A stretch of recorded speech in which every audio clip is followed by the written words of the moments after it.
Recuerda que puedes escuchar este audio horas antes de su estreno y sin publicidad suscribiéndote en cesarvidal.tv.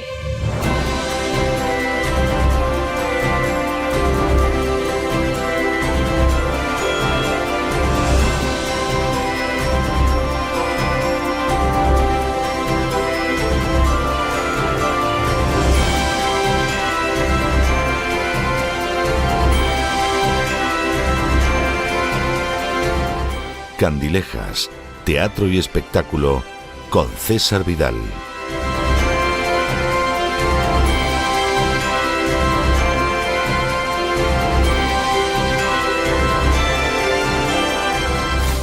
Estamos de regreso precisamente para ese espacio que aquellos que escuchan la voz de manera habitual saben que tiene un lugar pero muy especial, muy escogido, muy selecto dentro de mi corazón.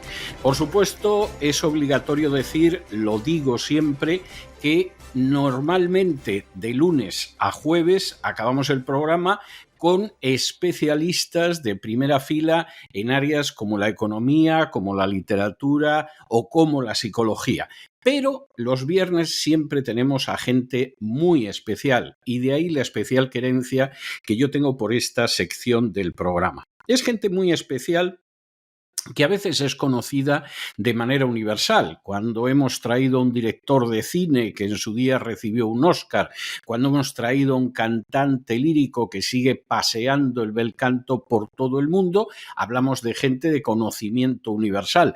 A veces es gente que es conocida solo en su país, pero que merece la pena que conozcan todos a uno y otro lado del Atlántico. Es una persona muy conocida en México, en España, en la Argentina, en el Perú, pero que hay que conocer totalmente dentro de este ámbito que cubrimos de manera casi universal en La Voz. Y a veces es gente que es conocida solo en determinadas áreas de su país, pero más razón todavía para que la puedan conocer ustedes. Siempre estamos hablando de gente que por una u otra razón es excepcional. Nuestro invitado de esta noche, ahora al principio de la temporada, es una persona extraordinariamente excepcional. Lo van a ir viendo en el curso de la entrevista. Es excepcional porque, por un lado, es un auténtico perito en leyes, que diría alguno, Juris Doctor en Estados Unidos. Es una persona excepcional por la manera en que ha ido integrando lo que es su trabajo profesional con la vida de la sociedad civil. Es una persona excepcional porque es una de esas personas destacadas dentro de esa segunda o tercera generación de cubanos trasterrados, de cubanos que han ido avanzando precisamente en el territorio de los Estados Unidos y enfrente a la dictadura, y es una persona excepcional porque además sigue manteniendo viva esa llama de la lucha por la libertad, de la lucha por la liberación de Cuba, de una de las dictaduras más siniestras que, para vergüenza de todo el mundo, sigue existiendo todavía a día de hoy. Les estoy hablando de Marcel Felipe. Don Marcel, muy buenas noches, muy bienvenido. Muchas gracias, César. Es un placer verdaderamente ser parte de este grupo de, como vos le dices, personas excepcionales. Yo le digo locos porque verdaderamente somos los que estamos un poquito locos, los que estamos suficientemente locos, como decía una frase de Steve Jobs, para cambiar el mundo, los que terminan cambiándolo y los que terminan haciendo noticias, los que terminan teniendo un impacto. O sea que para mí el título de loco, y por otras cosas que hablaremos un poco, es un título que me gusta mucho utilizar y en el cual me abandero porque es otra forma de decir excepcional, y a veces la única diferencia entre la locura y el excepcionalismo es si tienes éxito o no en el medio de todo. Es cierto. Por cierto, don Marcel, vamos a ir luego hacia la infancia, que a mí me parece que no se puede descartar, pero yo tengo que hacer dos preguntas que habitualmente hago siempre a nuestros entrevistados al principio. en este caso teniendo en cuenta lo que es esa carrera brillantísima de carácter jurídico. Cuando Marcel Felipe decide estudiar Derecho, decide estudiar leyes, ¿es el primero que lo hace en casa o había ya precedentes familiares? Bueno, existía solamente un precedente familiar, eh, porque vengo de una familia de la parte de médicos y dentistas, y antes de eso eran empresarios. Solamente teníamos una tía que fue una de las primeras mujeres en ser una tía abuela, candidata a la presidencia de Cuba en la época republicana y cónsul luego en los Estados Unidos, embajadora en Chile de la Cuba republicana, y hasta los 90 y tantos años estuvo acá en los Estados Unidos fundando colegios. Aún en el lecho de su muerte decía que cuando se recuperaría iba a fundar otro colegio. Ese espíritu que tenía Margarita Álvarez Felipe, sí me lo tradujo. A los 15 años me presentó a muchas figuras de la política del sur de la Florida. En esa época eso incluía a Jeb Bush, el futuro gobernador en ese Sí. entonces, hijo del vicepresidente George Bush, y ella fue una fuente de inspiración, aunque no sé qué tanto fuera inspiración hacia el derecho como inspiración hacia el servicio público. Y más bien el derecho viene como dentro de las reglas familiares, la profesión que más se acercaba al servicio público, que era la verdadera vocación que sentía y que la sentí desde muy pequeño, de una forma o de otra, una especie de servicio público o sentido de justicia. Se pueden mezclar las dos, pero Sí. definitivamente fue un cambio para la familia inmediata, por lo menos para mi padre, mi abuelo, mi tío, que todos eran médicos o dentistas. ¿Y cómo se toma la familia inmediata cuando el joven Marcel dice que quiere dedicarse al mundo del derecho, al mundo de la justicia? No le dijo nadie, pero hijo, ¿por qué no sigues la tradición familiar y eres médico, eres dentista? Que en fin, es algo que ya conocemos más en la familia y te podemos echar una mano. Es que si se hubiera limitado a decir eso, fuera razonable, pero fueron más allá. Por primera vez vemos que tenemos una oveja negra en la familia. Querer estudiar derecho es inconcebible. Somos una familia de dentistas y mucho se da una excepción para el que quiera ser médico, pero es lo que hacemos. ¿Cómo vas a desafiar esta oportunidad, perdón, a votar esta oportunidad de tomar el consultorio? Pero realmente nunca fue mi vocación, nunca ni me pasó por la mente. No podía limitarme al, al bonito trabajo de ayudar a las personas con su salud, porque me parecía que era mucho más importante ayudar a más cantidad de gente. Me parecía que había un sentido de justicia y un propósito un poco más alto en mi vida. Y por eso, pues, entre toda esa negociación, dije, bueno, esta es la profesión que más se pega a lo que está en mi corazón. Porque yo digo una cosa, yo no por esto le digo a las personas que abandonen el estudio o la búsqueda de profesiones por buscar tu pasión. Sobre todo cuando uno es joven, se puede confundir, y muchas personas hoy en día desafortunadamente estudian cosas como bellas y bonitas como la historia del arte, Sí. pero luego encuentran una dificultad en encontrar empleo, o peor aún, con el adoctrinamiento que estamos viviendo en sociedades occidentales. Estudian las teorías del baile lesbiano del siglo XIX Sí. y se cogen un doctorado con eso. Pero sí creo que hay ciertas profesiones clásicas que no obstante cuál sea tu inclinación, puedes adoptarlas y tener un oficio o una profesión en este caso que te pueda poner un plato sobre la mesa. O sea, los artistas y que les gusta el diseño siempre tienen la arquitectura. Los que les gusta mecánica, las cosas prácticas, la ingeniería. El que le gusta la historia y la política tienen el derecho. El que les gusta las ciencias pueden ir por la vía de la salud. Y los negocios tienen la contabilidad. O sea, hay muchas profesiones dignas y buenas que creo que estamos perdiendo por perseguir tonterías que no dan un buen provecho a la sociedad, medido no por mí, medido por la compensación que la sociedad da a esas a esas profesiones. Entonces creo que en el caso mío no fue tan difícil, lo que solamente tuvo que evitar la parte de la salud, pero en el derecho encontraba algo que me permitía tener ese sentido de justicia que ejercí desde muy, muy joven. O sea, desde que estaba en Cuba estaba ejerciendo ese sentido de justicia junto con ese sentido de ayudar a los demás.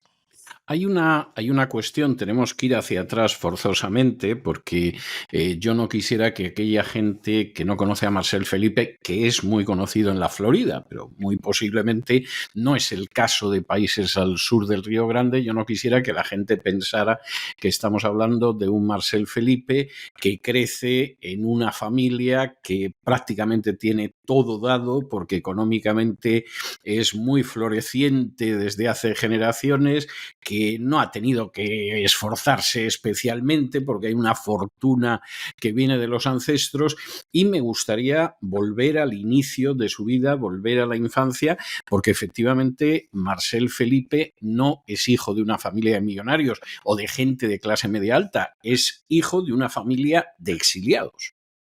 Sí, mira, lo interesante para la historia de todos los cubanos y sobre todo los cubanos que estamos ahora acá en el exilio es el interlace nuestro de a veces en cada familia cubana hay ciclos en la historia de subidas y bajadas, ya que la mayoría fueron inmigrantes españoles, la mayoría gallego, pero Sí, también sí, mucho de las Canarias. Nosotros tenemos de sí. Canarias, tenemos de gallegos, tenemos de andaluz, Asturianos, muchos. asturianos, por supuesto, muchísimos asturianos, que muchos fueron a Cuba en búsqueda de un sueño. Y por un lado de la familia, mi abuelo materno, nació en España, emigró a Cuba con su familia muy joven, de 6 años al principio del siglo. El padre los abandonó y se regresó a España. Parece que le fue muy difícil y dejó a la madre con la familia en Cuba. Y esa fuerte gallega crió a esos hijos de una manera que todos fueron extremadamente exitosos en la Cuba. Cabe decir también que Cuba proveía las oportunidades. Cuba en esa época, podemos hablar un poquito más adelante para no desviarme, pero tenía una economía superior a la de España, Portugal, Italia, o por lo menos comparable. Grecia. Bueno, yo puedo decir que yo he conocido españoles, sobre todo muchos asturianos, que todavía en los años 50 emigraron a Cuba, porque la economía cubana tenía más alicientes para ellos en España que la economía española. Estoy hablando de finales de los años 50. Que en el censo del 53, 20, creo que era 22 o 23% de la población cubana era nacida en España. No estamos hablando de segunda generación, de hijos. No, no. O sea, cuando agregas eso, yo creo que estarías hablando del 70%, pero veintitantos eran nacidos en Cuba. Y como lo digo, yo soy un caso, mi abuelo materno era español, o sea que se vieron en una pobreza extrema y lograron salir adelante y fue un gran empresario en Cuba. Él falleció antes de la revolución y pues a esa parte de la familia de ahí en adelante no nos tocó nada. Se lo llevaron y se lo confiscaron todo. Por el lado de mi padre, interesantemente, a finales del siglo XIX, en la guerra de independencia cubana, tenían fincas grandes de piña y pasó el ejército rebelde, el ejército Mambí, con Antonio Maceo en la finca. Por supuesto, se llevó una gran cantidad de los hombres, a prácticamente todos los caballos, y siguió su camino al próximo día. Y no le vas a decir que no a un No, hombre, es claro. decir, Sí. armado con un ejército. Habiendo dicho eso, la historia oficial de la familia es que le dio la bienvenida. Y tal vez por eso, 3 días más tarde llegó el ejército español y le quemó la finca completamente.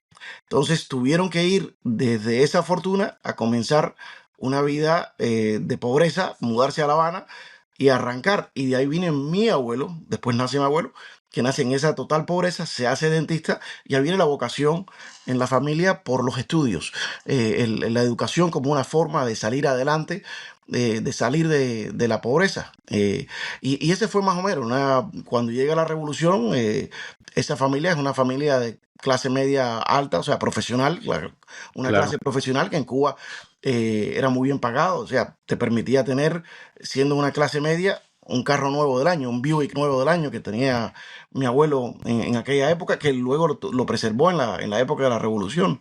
Una casa bastante buena, digamos, una casa de 300 metros cuadrados, 3.000 pies cuadrados. Eh, o sea, en Cuba verdaderamente la clase media vivía bastante bien. Y luego viene la tragedia. Ahí resulta que después de haber apoyado al movimiento 26 de julio, es decir, a lo que es la revolución cubana, porque se vendía como una revolución democrática. Fidel Castro decía, yo lo que propongo es restaurar la constitución de 1940 y volver Sí, a hacer elecciones.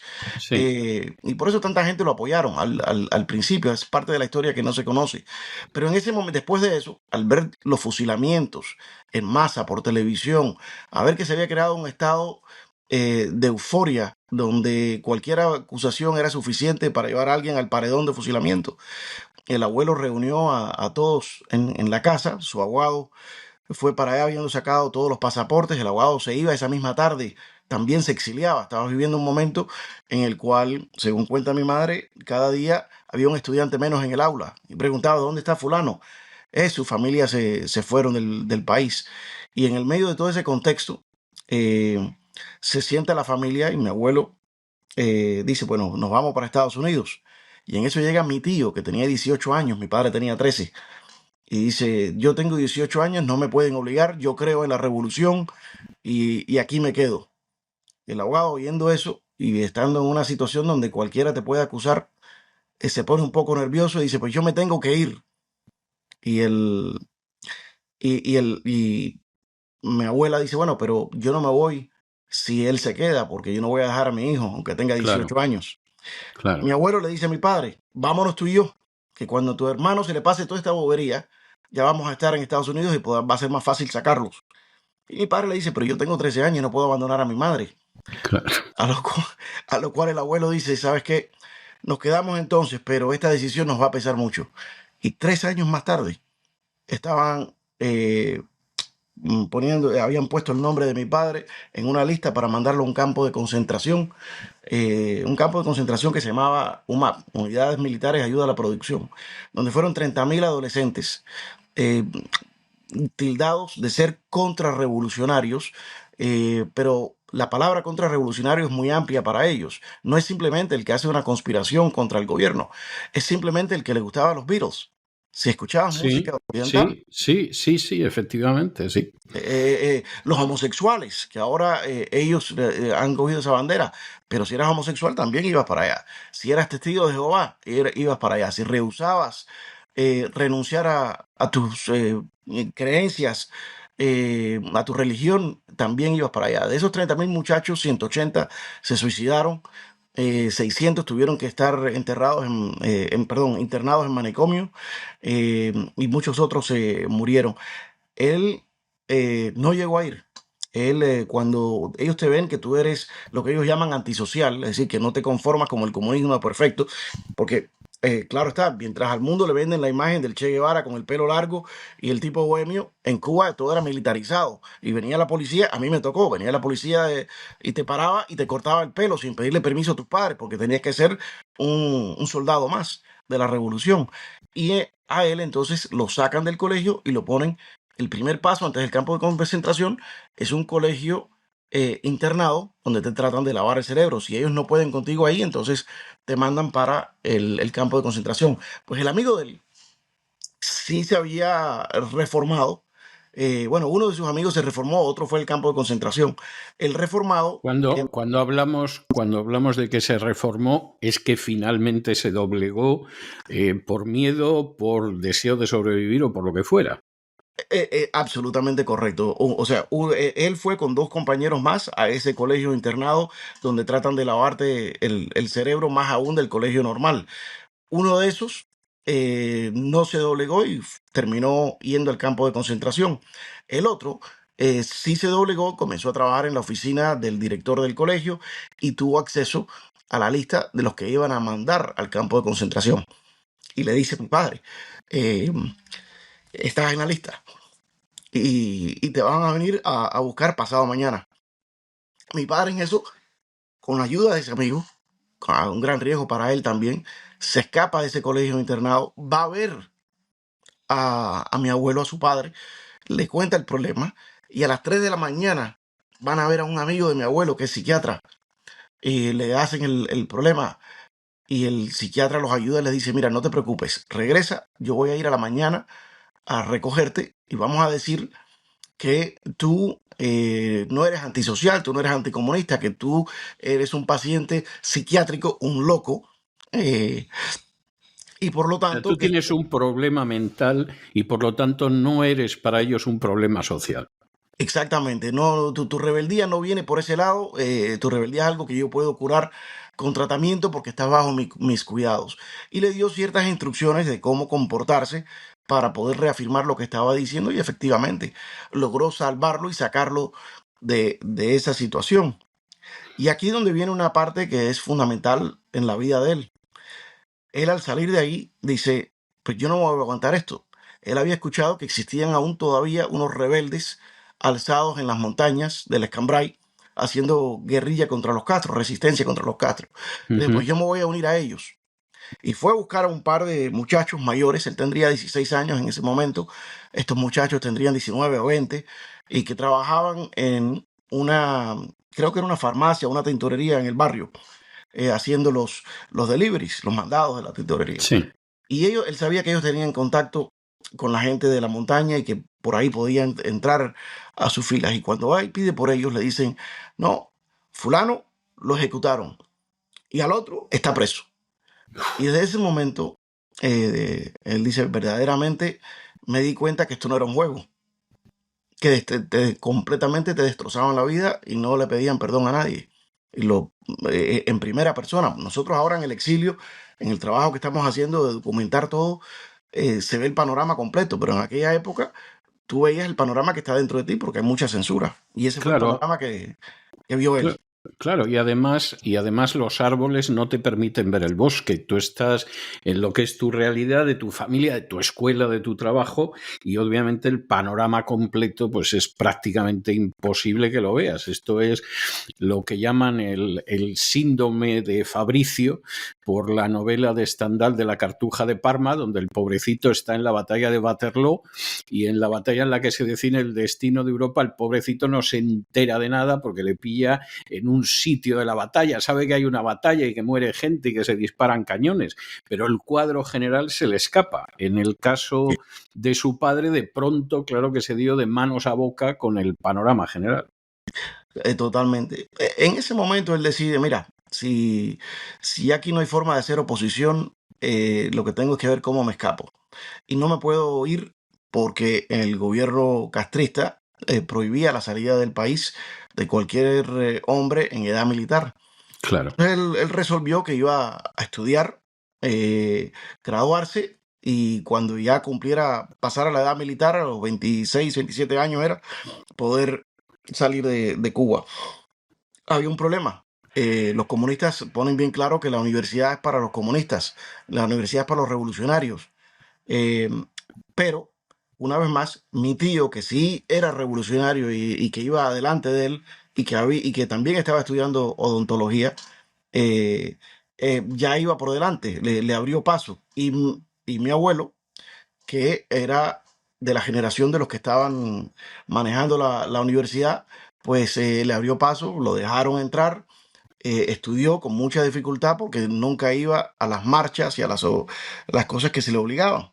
Y eventualmente, cuando ya estaba para graduarse, le sacaron eso en cara y le dicen, aquí hay un problema, ya tú has terminado todos los créditos a todos los años que haces de estudio, pero tú no eres miembro del Comité de Defensa de la Revolución. Tú no participas nunca en las marchas cuando vamos a la Plaza de la Revolución. A lo cual él responde, perdón, esa plaza es la plaza cívica. Los que lo diseñaron, lo construyeron y la idearon no fueron los revolucionarios de ahora, son los que tienen derecho a darle el nombre en la República. Pues por poco lo matan y por poco ahí mismo le quitan todo, lo bajan de la universidad, pero una voz de los que estaban acusándolo lo salvó y le dijo, bueno, de todas maneras, si no tienes el carnet del Comité de Defensa, no puedes graduarte. Te vamos a dar 3 días para que lo consigas. Comité de Defensa, para los que no son cubanos y no conocen, es una arma política que usa el régimen, que es copiada de la Unión Soviética, y la Unión Soviética lo copió de los nazis. En cada cuadra se pone a un lealista del gobierno a ser el espía de todos los vecinos.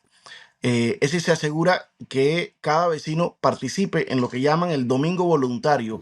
El domingo voluntario, que involuntariamente tienes que salir a limpiar la cuadra, a limpiar el barrio, en honor a la revolución. Y que está copiado de los subotniki de la Unión Soviética, porque en la Unión Soviética eran los sábados. Y entonces los que colaboraban con esto eran los subotnik, que eran los pobres infelices que el sábado les tocaba trabajar gratis, pues para mostrar cómo avanzaba la revolución. Totalmente, y son los métodos de represión invisibles, digo yo, porque en las sociedades occidentales la gente no se imagina, ven un grupo de gente en la calle y asumen que están ahí voluntariamente. No entienden que esa persona, el jefe del comité de defensa de tu cuadra, porque es uno por cuadra, no estamos hablando de uno por región, por provincia, por cuadra, que conoce todos sus súbditos por nombre y apellido y sabe quién entra y sale de tu casa y te escribe y te visita si gente rara para ellos, es decir, gente con opiniones diferentes a las del régimen, visitan a tu casa. Y estas personas le dan instrucción, por ejemplo, a la persona que dispensa a la bodega de la cuadra. En la cuadra hay una bodega donde tú vas y como buen sistema comunista que te dicen, por la libreta de racionamiento, el gobierno te da la comida de gratis. Bueno, perdón, si te la da de gratis, también dependes del gobierno para la comida. Claro. Lo cual hace que ese jefe de comité de defensa le diga al bodeguero, cuando la familia Felipe pase por aquí a recoger su ración, que por cierto, ya hoy en día es una ración, es una migaja, no es suficiente para vivir, pero cuando pase a recoger esa, dígale que antes de recibirla tienen que pasar a vernos. Y te controlan hasta la comida, hasta los alimentos, a ese nivel de control. Entonces él dijo, bueno, imagínate, después de haber estudiado toda mi carrera, voy a votarla por no haber estado en el comité de defensa. Se presentó al señor del comité de defensa de su cuadra. Y el comité de defensa, una gente que recién llegados ahí del monte, dice, ahora es que tú quieres que te demos este beneficio, después de que nunca has participado en ninguna de las actividades y a pesar de todo lo que te hemos advertido, pues de ninguna manera. La universidad es para los revolucionarios y no te vamos a dar el pase para que te puedas graduar. Sin saber, nuevamente con la ayuda de mi abuelo, va a ver a los del comité de defensa del barrio de mi abuelo. Y hay una cosa curiosa, César. Los del barrio de mi abuelo eran de los por supuesto todos eran comunistas, pero eran de los comunistas de antes, no de los comunistas de los previos a Fidel. De los previos a Fidel, de los, digamos, los que eran comunistas académicos, muchos de los cuales terminaron luego yéndose porque se dieron cuenta que el comunismo en la práctica no era lo que ellos esperaban. No era lo que ellos pensaban. Y eso sí se lo concedieron. La revolución no le puede negar a un joven sus estudios y le firmaron y luego pues con eso logró tener su título. Y luego, bueno, ahí pasó mucho trabajo practicando muchas represalias en su contra, que lo llevaron a tener experiencias interesantes. Una de las represalias como castigo por no haberse levantado cuando llegó una delegación de dentistas canadienses. Él no se levantó, pues entonces lo mandaron a una prisión, a ser dentista en una prisión. Y resulta que, peor para ellos, se hizo amigo de un preso político y empezó a ayudar a ese preso político a sacar documentación hacia afuera de la prisión. Y luego ahí en medio de todo eso, pues resulta que una de las cosas que le sucede es que va a hablar con la madre de ese preso político. Oye, perdón, ¿está bien el audio? Sí, está Sí, perfectamente. Yo ok. te estoy escuchando con enorme atención y estoy convencido de que lo mismo les pasa a nuestros oyentes. Bueno, una de las cosas cuando va a ver a la madre de este preso político, ella le hace una historia que le revela un poco el personaje de Fidel Castro en primera persona. Ella dice, mi esposo era el rector de tal colegio, facultad de la universidad, y era amigo de Fidel Castro porque lo había apoyado. Fidel Castro vino a nuestra casa, se sentó, comió con nosotros, escuchó cómo mi esposo le contaba de los problemas que estaban persiguiendo a los profesores que no estaban de acuerdo con toda la ideología comunista. Él todavía pensaba que Fidel no era comunista en ese momento. Y Fidel se levantó y le dijo, no te preocupes, todo eso lo vamos a resolver. Y se fue. El próximo día, a las 7 de la mañana, estaba un dirigente estudiantil de apellido Cuelas, dirigiendo a todos los estudiantes pidiendo la renuncia de su esposo de la universidad. Y ella lo llamó y le dice, Cuelas, estás haciendo un error. Fidel ha estado acá anoche y nos ha dicho que él va a resolver todo, que apoya 100% a mi esposo. Y Cuelas le contesta, señora, yo no sé usted de qué me habla. A mí me llamó Fidel Castro y me dio esta orden esta mañana. Y así. ah, Por Dios. Así ha sido la actuación de Fidel y podemos hablar de varios ejemplos, cosa que le abrió más los ojos. Finalmente llegó la oportunidad de irse de Cuba, cuando un amigo llegó y le dijo, mira, hay un cubano en el gobierno costarricense que está facilitando la salida y la entrada hacia Costa Rica. El único problema es que el gobierno cubano te dé permiso de salida, sobre todo siendo profesional, o sea, que te utilice para las estadísticas. Y se enteró que la única forma que un profesional podía salir de Cuba era si era homosexual o si estaba loco. Entonces, y tenía que comprobarlo, que era la parte más difícil. Entonces, él decidió que no iba a comprobar ser homosexual, porque no estaba dentro de sus intenciones, pero sí podía comprobar su locura porque tenía ya el récord que le había quedado de la adolescencia Claro, cuando lo habían claro. salvado. Y junto a mi madre logró estudiarse cuál era el desorden, lo fingió, lo hospitalizaban, él le daban pastillas y él se sacaba la pastilla de la boca para dársela a mi madre. Todo es un show. Estamos hablando que esto estás hablando en la época 79-80, la época más dura, más estalinista del castrismo, Sí. donde andar con lo que nosotros llamamos pituzas, unos jeans, era Sí. suficiente para meterte preso. O sea, traer chicles o cualquier marca de producto americano, ibas preso. Andar con dólares, ibas preso. Y, y en medio de todo eso, pues finalmente dijeron, bueno, parece que está loco, se va a ir.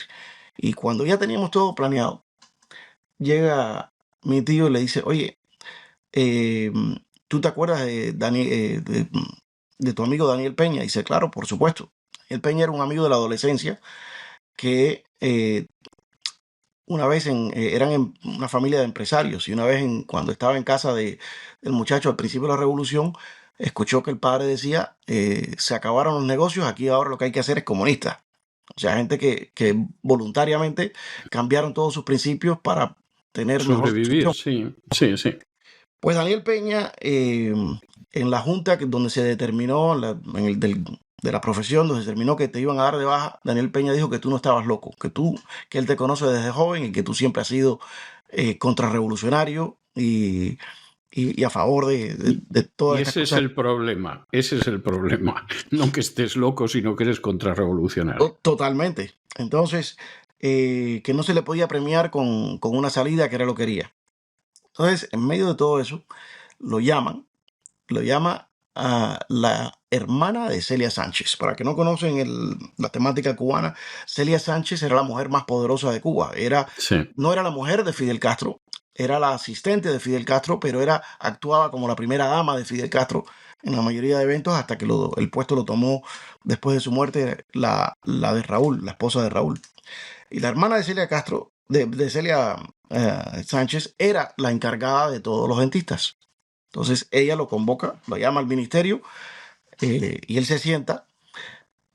Hay una pista que después tiene sentido, en el momento no tenía sentido. Ella tenía una caja de Marlboro sobre el escritorio, cosa que Si lo hubiera tenido él o cualquier otro ciudadano normal, pues lo pueden meter preso porque es una marca americana. Así era la locura. Y ella le dice, yo sé que tú no estás loco. Y yo lo que no entiendo, porque conozco, me gradué con tu padre de odontología, conozco a tu hermano que ha sido un gran revolucionario, no entiendo tú por qué rechazas tanto el sistema, por qué tienes esa rebeldía, por qué tienes tantas ganas de irte, porque sé que no estás loco y que estás fingiendo. Y fue un momento difícil porque ¿qué haces? Claro, Te claro. pillaron. Se destapó y dijo, ¿sabes qué? Tienes toda la razón, yo no estoy loco. Yo creo que los locos son todos ustedes. Este país está completamente al revés. Yo quiero ser libre, no quiero que me digan dónde tengo que trabajar, qué es lo que tengo que estudiar, con quién me tengo que juntar. Yo quiero ser libre. Que la señora lo miró muy seriamente. Él pensó, perdón, esto no es televisión abierta, se puede decir, la cagué. Después de un año de fingir y hacer un gran plan de escape, metí la pata. ¿Cómo hacemos ahora? Ella dijo, bueno, yo creo que eso es suficiente por el día de hoy. Salió caminando con él, juntos por un pasillo larguísimo, dice él que era eterno. Se montaron al elevador, bajaron al primer piso con silencio completo, cada uno cogió su camino.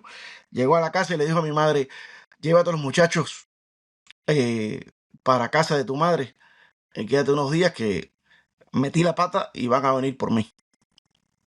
El próximo día efectivamente llegaron, tocaron la puerta del ministerio, le dijeron, doctor Felipe, aquí tiene sus papeles, usted se puede ir. Impresionante, impresionante. Y luego nos enteramos que esa señora y su esposo ayudaron a mucha gente a salir del país indirectamente. O sea, dentro de todo siempre habían personas. Claro, el momento que ya se sabe que te vas del país, comenzaban lo que llamaban los actos de repudio, que esos me Claro. tocaron vivirlos a mí personalmente como un niño de 9 años. Primero en nuestra casa, colgaban carteles afuera de la casa donde todo el que se iba del país o todo el que no era conforme al sistema que ellos querían, te tildaban de gusano. Que para todos los que han estudiado un poquito el tema de derechos humanos y guerras de Sí. atrocidades, es el primer paso en ir a un genocidio, deshumanizar al contrincante. En Cuba ningún opositor, Animalizar además al totalmente. contrincante y además con animales asquerosos como el gusano, la rata, el piojo, etcétera, etcétera. Sí, Totalmente. Y una de las cosas que hacen siempre, ningún opositor cubano, sobre todo en aquella época, era tratado como un problema por motivos políticos, sino que te tildaban de pedófilo, prostituta, trataban siempre de denigrarte por un lado moral para no admitir que existía nadie capaz de estar en desacuerdo con la política. Los que tuvieran problemas con ellos eran porque eran inmorales. O sea que el nivel de represión que se vivía en esa época, sobre todo, y todavía se vive en Cuba, es tal que ni siquiera puedes inmolarte y sacrificarte tu vida y decir, bueno, voy a morir, porque te matan también tu persona, tu personalidad, tu imagen, tu memoria.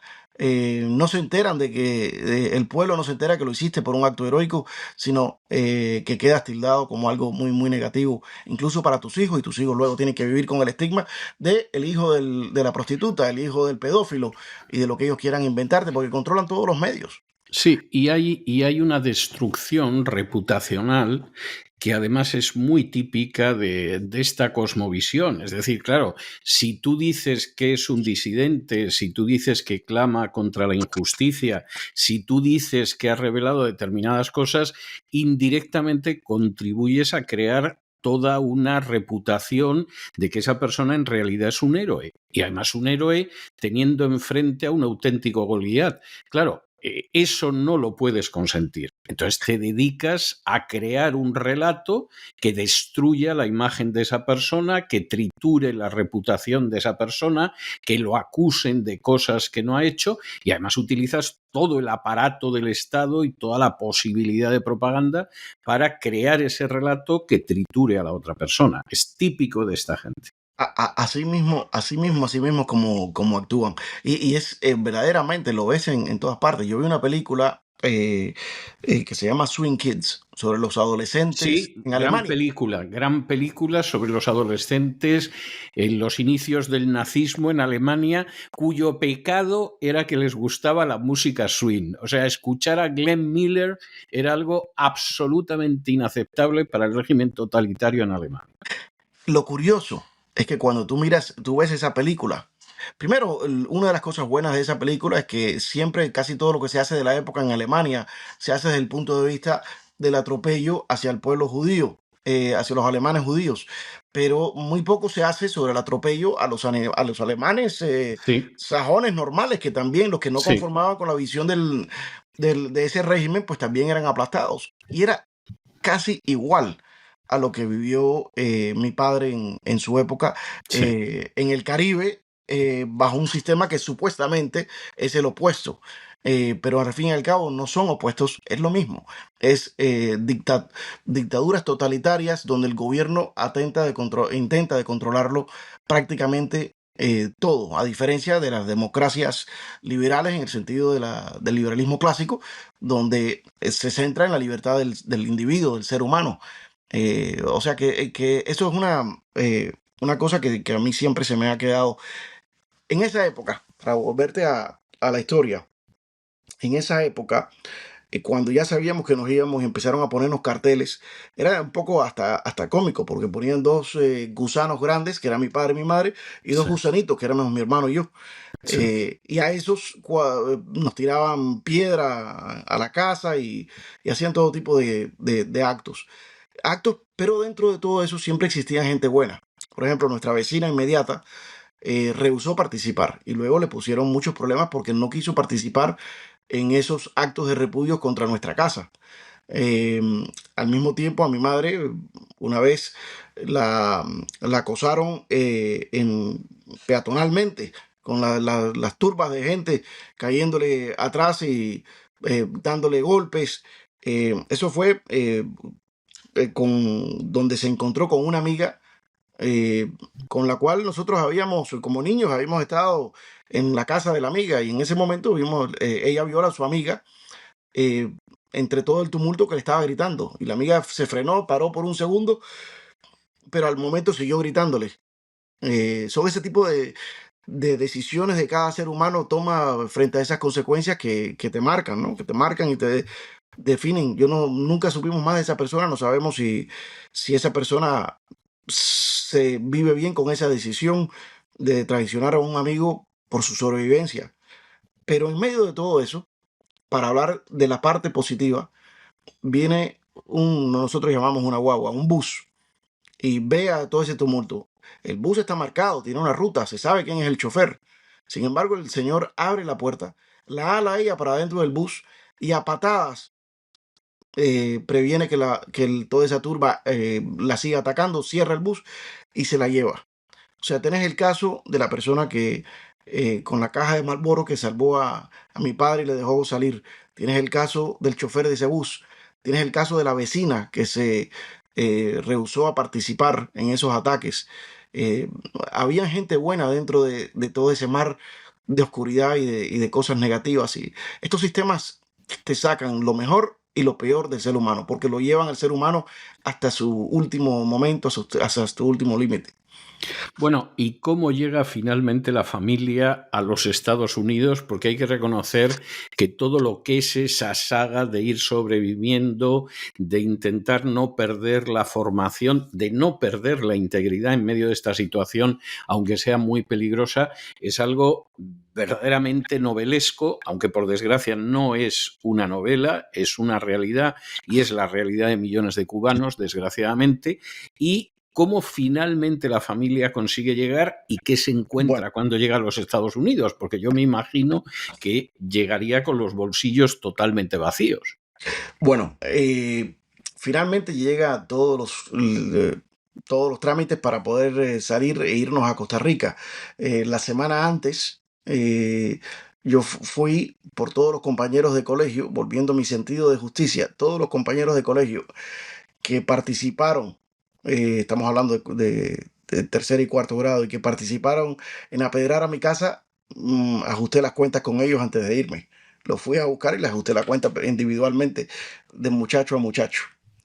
Y con eso me pude ir tranquilo para Costa Rica. Llegamos a Costa Rica con $100 que estaban escondidos en $100. la suela de mi zapato. Escondidos porque si te los quitaban, si te veían con eso, ¿no? No te dejaban llevar absolutamente nada. Entonces estaban escondidos en el talón por un carpintero que nos había puesto ese dinero ahí. Y mis padres, recuerdo que mis padres me decían, no vayas a llorar antes de montarte el avión, porque si lloran, una cosa que hacían mucho en esa época, a propósito, no sé si era para luego tomar divisas o para seguir torturando, si el niño lloraba, podían decir, bueno, este niño es revolucionario, él no se quiere ir. Y te Te quitaban al niño. te quitaban al niño y te obligaban a montarte. Ya a ese punto no podías ni siquiera decir, bueno, yo me quedo también. Em, entonces me decían, no llores hasta que entres en el avión. Dice, ¿por qué en el avión? El avión era un avión de Iberia. Eso ya es territorio español. Español, sí. Entonces ahí así puedes llorar. Y lo hice, y lloré. Eh, Llegamos a Costa Rica. Me acuerdo que por primera vez en mi vida, a los 9 años, un amigo de mi padre que había llegado un mes antes, otro refugiado, nos dio un pedazo de chocolate. El primer pedazo de chocolate que yo me había comido en mi vida. Hasta eso en Cuba eso no se veía. Por lo menos no para gente como nosotros. Lo veían, por supuesto, los dirigentes y los hijos de los dirigentes políticos, pero no nosotros. Y ahí en Costa Rica ese amigo nos alquiló por $100 al mes una casa que compartíamos eh, 3 familias y un perro que venía con la casa, una casa alfombrada con un perro callejero lleno de pulgas y por lo tanto la casa llena de pulgas. Por Había Dios. mi padre y mi madre en un cuarto, otra familia en otro cuarto, mi hermano y yo dormíamos en la sala y otro cubano que era solo dormía en un closet, porque era todo, era una casa de 2 cuartos y ahí estábamos todos. Y ahí empezamos en Costa Rica a hacernos camino. Fue una época muy bonita. Los ticos son gente muy buena, muy pacíficos.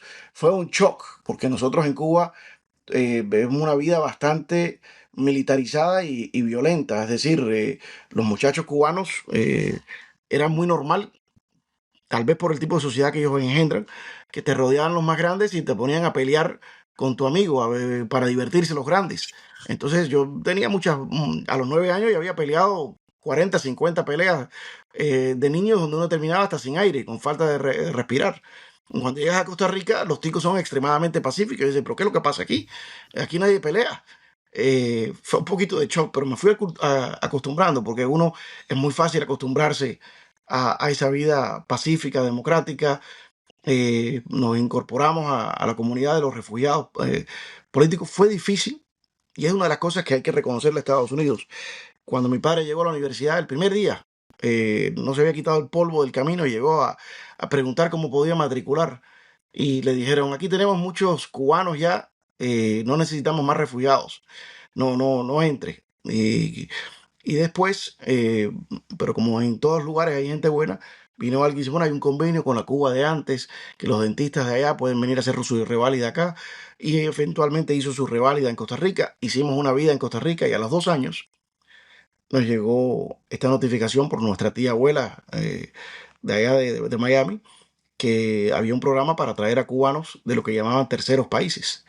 Eh, Fuimos a la entrevista, todavía un poco dudoso, y mi padre tiene como siempre ha sido, hablando lo que piensa, le dice, mira, yo realmente lo que quería era salir de Cuba, porque quería ser libre. Y aquí me ha costado mucho trabajo, lo cual es normal y entendible, mucha discriminación, la cual no culpo, porque es el país de los costarricenses y tienen todo el derecho a decir quién estudia aquí, quién no estudia acá. Pero con mucho trabajo lo he logrado conseguir que me acepten y tener acá y hacerme dentista. Me queda poco para ya terminar coger la licencia.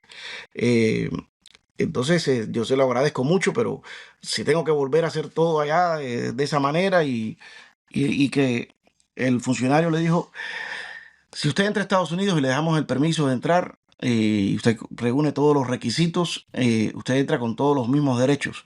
Pero lo único que nos queda pendiente es que usted tiene que contestarme si ha sido miembro del Partido Comunista o del Partido Nazi, Cierto. porque si no, no sería admisible.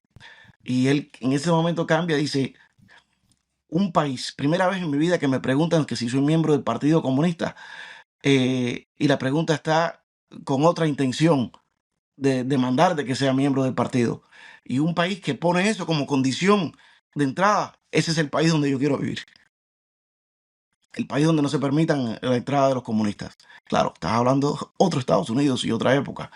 No, pero yo tengo que decir que cuando yo tuve que pasar el examen de ciudadanía en Estados Unidos y lógicamente me tenían que hacer esa pregunta, si había pertenecido al partido nazi, al partido fascista italiano, al partido comunista, etcétera. Cuando me preguntaron por el Partido Comunista, yo contesté que no. Y entonces la funcionaria que me atendía, que era una negra americana, no era una hispana, de pronto dijo, no, ya sé que usted no. Y cuando yo me quedé sorprendido por el comentario de ella, que además me lo dijo sonriendo, ya me consta a mí que usted comunista no ha sido, y yo me quedé así sorprendido, me enseñó mi dossier, que levantaba con facilidad medio metro sobre su mesa de despacho. O sea, mi dossier era enorme y me dice, mire, este es su file y yo sé cosas de usted que es posible que usted no sepa. Y evidentemente una de las cosas que sabía era que yo tengo un anticomunismo visceral desde que seguramente tenía 5 o 6 años. O sea que esto, pero es verdad, o sea, es una cosa que a mucha gente le llama la atención, pero que yo creo que es bastante estimulante, ¿no? El hecho de que en un momento determinado te lo pregunten y ya si encima te dicen, no, si ya sé que usted no, ya esto lo conozco, todavía es más estimulante en cierta medida. Claro que sí. Bueno, es que el caso tuyo es excepcional, como estábamos hablando. Uno de los locos que levanta la mano y da su opinión sin temor a las consecuencias, que cada vez es menos común en estas sociedades occidentales donde nos estamos autocensurando.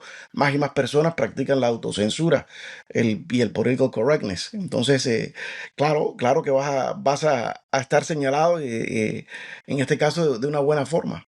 Pero desafortunadamente, César, sabes que hoy en día, aunque sigue siendo una de las preguntas, por lo menos en el caso de Cuba y por lo menos en esta última administración presidencial de los Estados Unidos, optan por no investigar y por tomarlo simplemente a voz.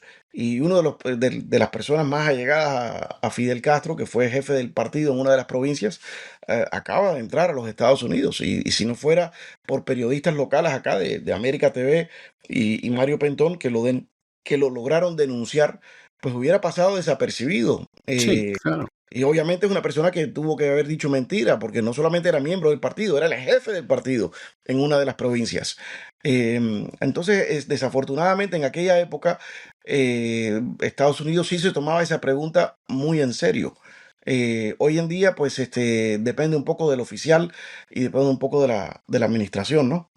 Pero bueno, así fue como llegamos. Así fue Bueno, como... ¿y cómo fueron tus primeros tiempos? Bueno, yo te adelanto, ya te lo adelanto, porque esto tiene que quedar claro, que esta entrevista va a tener una segunda parte. Vamos a llegar al inicio de tu vida y yo te tengo que emplazar para una segunda parte, porque todo lo que cuentas me parece que es interesantísimo, que tiene una enorme actualidad, aunque estemos hablando de tu familia, de tus padres o de tu infancia, esto es muchísimo más actual y más palpitante de lo que pueda parecer a primera vista, y yo no quiero terminar esto, como dirían en España, de golpe y porrazo. Vamos a llegar a esos inicios de Estados Unidos, pero yo te tengo que emplazar para una segunda parte de la entrevista, porque me parece muy interesante y porque esto no se puede acabar así. Cuéntame. Oiga, acuérdate que te tomas un alto riesgo cuando le preguntas a un abogado que hable, porque No, se nos conoce, pero se nos conoce. Sí, pero este riesgo para mí estaba absolutamente asumido y además muy gustosamente asumido, y como tú sabes, antes de empezar yo te comenté incluso que aquí vamos a hablar lo que tengamos que hablar y el tiempo no nos importa, y en este caso muy excepcionalmente una persona nos ha ocupado 2 semanas, tengo que decírtelo, pero ha habido algún caso de alguna persona que sí la hemos tenido en entrevistas en 2 semanas seguidas, pero este es un caso que a mí me parece absolutamente obvio y sería injustificable, y nuestros oyentes nos apedrearían si esto no tuviera la segunda parte. Pero yo no quiero despedirte hoy sin que me cuentes cómo es la llegada del niño Marcel a Estados Unidos. O sea, ¿Cómo no? aquí se pegaban como en Cuba, eran tranquilitos como en Costa Rica. ¿Cómo fue esa experiencia de infancia, que ya sabemos que inicialmente fue con muchas pulgas y bastante hacinamiento en una casa donde había varias familias? Bueno, mira, primero que todo, uno de los primeros impactos fue llegar a un lugar donde existían tantos cubanos y Claro, tantos cubanos eh, que también eran anticastristas como nosotros. Era como llegar a casa. De alguna forma era sentirse más en casa que en la propia Cuba, con la excepción claro. del idioma y con la excepción del fanatismo por el fútbol americano, que no era algo que conocíamos. Fuera de eso, Claro. fuera de eso, era como llegar a Cuba. Y recuerdo dos cosas que creo que con esto termino esa época. Una, al llegar siempre, ya en ese momento empezaban a darte alguna ayuda, algunas agencias no gubernamentales. eh, y a mi padre, pues nos dieron esa pequeña ayuda. Tomamos un apartamento. Por 20 días vivimos con un familiar y luego tomamos un apartamento en Hialeah, un apartamento bien pequeño, pero estábamos bien y felices. Bueno, Y y en Jayalía totalmente rodeados por cubanos, me imagino, claro. en Hialeah todavía quedaban algunos americanos en esa época, pero ya había Había empezado americanos todavía en esa en época. esa época. Estás hablando del año 82. Sí, Y, y una cosa curiosa es que mi padre decidió que la ayuda que le habían dado a los, creo era más o menos los 45 días o los 2 meses, que ya más o menos tenía un poquito de entrada de dinero, fue y devolvió ese dinero de ayuda. Que hoy en día creo que muchos de los que llegan vienen ya pidiendo la ayuda, dónde está la oficina de sí, gobierno que da esto, que da aquello. En aquella época había un orgullo en no recibir ayuda y que si la recibías, esa ayuda se devolvía para que pudieran ser utilizados para otros. Había una hermandad en este exilio que creo que es una de las gran cosas que fomenta ese amor por seguir luchando por lo que llamamos la Cuba eterna, la Cuba que regresará, la Cuba con hermandad. En esa época, si llegaba un cubano, aunque no lo conocieras, eras capaz de darle espacio en tu casa, porque éramos hermanos refugiados de la misma sí, dictadura. sí. Y eso me conlleva a la segunda parte. También, y por cierto, perdón, y también una gran bienvenida del pueblo americano. Nunca sufrimos ningún tipo de racismo, todo lo contrario. Mi padre en determinado momento, un poco obstinado por el pequeño apartamento donde vivíamos, fue a alquilar una casa. Después que dio el depósito, pensó, de pronto es muy cara para nosotros esta casa. Eh, y bueno, perdí el depósito, no voy a seguir y se retiró del negocio. El señor americano, dueño de la casa, se tomó el trabajo de buscar dónde vivíamos, de ver y ir a vernos en persona, devolver el depósito y decir, yo los entiendo, están recién llegados, están necesitados, no es necesario que me quede yo con el depósito. Era verdaderamente un ejemplo más de tantas anécdotas del recibimiento que tuvimos acá en los Estados Unidos, nosotros en esa época. Claro, ya venían 20 años de exilio en el cual los cubanos habían demostrado tener un buen nombre y ser buenos vecinos y buenos ciudadanos. Ellos nos labraron ese camino y nosotros espero que hubiéramos labrado para los que vinieron luego. Pero te termino con esto, y que es Y que eran, digamos, como tú muy bien dices, cubanos de la Cuba, si no eterna, por lo menos prerevolucionaria, que luego, lamentablemente, ha habido generaciones de cubanos que no han conocido esa Cuba y que se han educado bajo una dictadura totalitaria. Totalmente, pero cada vez más tú ves que la conocen porque es como el final de la película del planeta de los simios, donde al final se da cuenta que este planeta que está todo al revés y virado era en algún momento una civilización.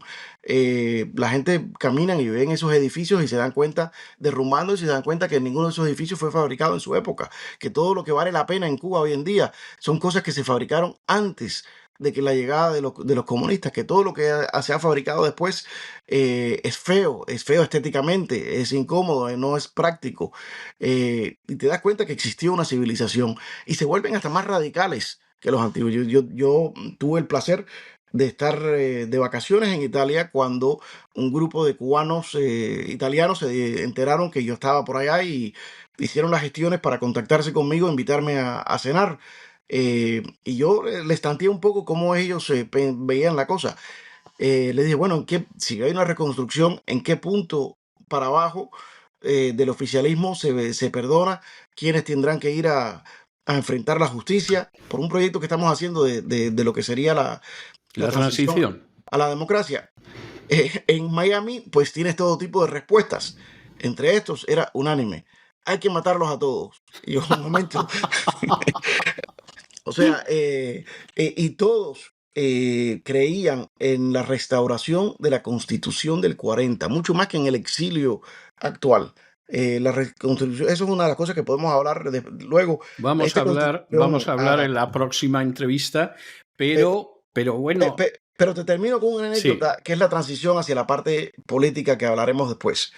En el 83, con un año de llegado, mi padre me llevó a ver a un discurso de Ronald Reagan aquí en Miami. Vino a reunirse con Jorge Mascanosa. A su lado estaba Diego Suárez y otros miembros de la Fundación Nacional Cubano-Americana, el lobby más poderoso, no solamente que han tenido los cubanos americanos, sino en su momento fue el segundo lobby más poderoso de política exterior de los Estados Unidos después de los israelitas, de los judíos americanos. Del AIPAC, sí. Del AIPAC. Y yo vi a esas personas, esos cubanos dignos, hablar y con esa relevancia política que tenían, dejó un impacto en mí que forma parte de todo lo que he hecho después. Ese día fue un día transformacional para mí. Y curiosamente, muchas de las personas que estaban en esa tarima con el presidente Reagan, luego me apoyaron en fundar el nuevo grupo de lobby y de abogacía por la Cuba Libre que dirijo hoy en día. Y eso es uno de los grandes honores, que esas personas a los que me inspiraron a entrar en esto, ahora son los que me apoyan en seguir en esta lucha. No cabe la menor duda. Bueno, nos vamos a quedar aquí, Marcel. Yo tengo que decirte que en otra época, cuando estas entrevistas se realizaban en un estudio de radio y eran cara a cara, yo tenía la costumbre siempre de regalar un libro mío dedicado a la persona que, como es tu caso, había tenido la gentileza, la paciencia, la amabilidad de prestarse a someterse a la batería de preguntas. Siempre les hacía la salvedad de que no estaban obligados a leerlo. Era simplemente un pequeño detalle de cortesía.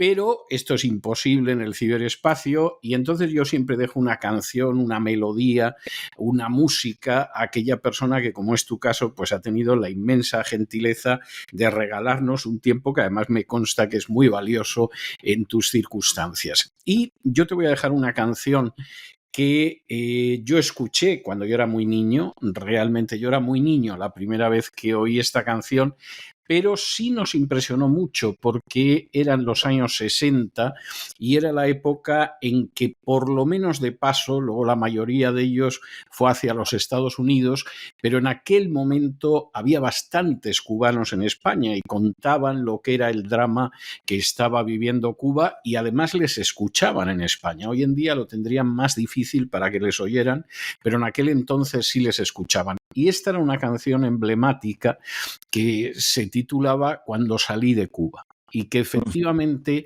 para muchos españoles que en esos momentos pues tenían familiares en la emigración en Europa, Yo creo que ya no quedaban apenas exiliados, pero sí había mucha gente que había tenido que salir de España por otro tipo de razones.